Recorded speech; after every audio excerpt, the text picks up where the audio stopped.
How to be outcome independent. The idea of outcome independence is pretty common. That if you're in a situation where you really want the outcome, it makes it harder to get. This is best understood from a purely brain engineering standpoint. Let's say you're going in for a job interview. Not just a regular job, but one that could start a fantastic career.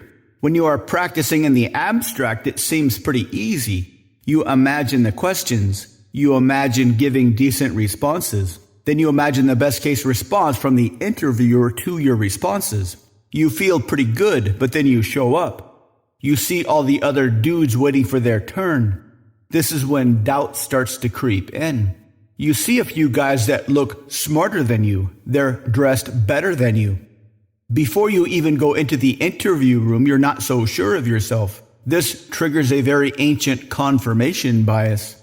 Like if you were an ancient caveman and thought you were walking into a happy forest, but then saw signs that there could be tigers nearby. Your brain shifts away from happy fun time to you might die, which means your brain essentially shifts all its resources to make sure nothing bad happens. So when you go into the interview, your brain is on high alert for danger. Every time you answer a question and the guy says, interesting, you assume that means you are doomed. From a very basic level, if you have a high dependency on the outcome, anything that makes it seem like you won't get that outcome triggers this ancient danger response, which makes it almost certain you won't get the outcome.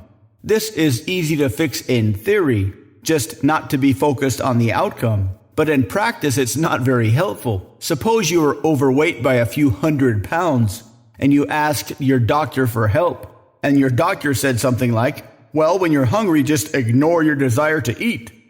Gee, thanks, doc.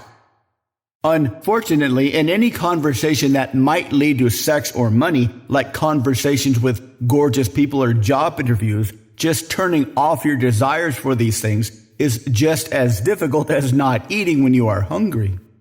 Does this mean we are forever doomed? Is there no hope? Nope.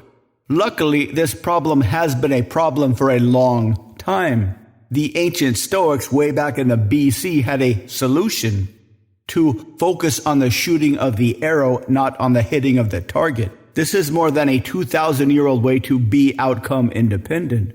But there are a lot of other ways. It won't happen quickly, but it will be much easier than just flailing through hundreds of job interviews and getting rejected by hundreds of gorgeous people. Turns out that training this out of your brain is pretty easy. To learn how, visit mindpersuasion.com/3x3.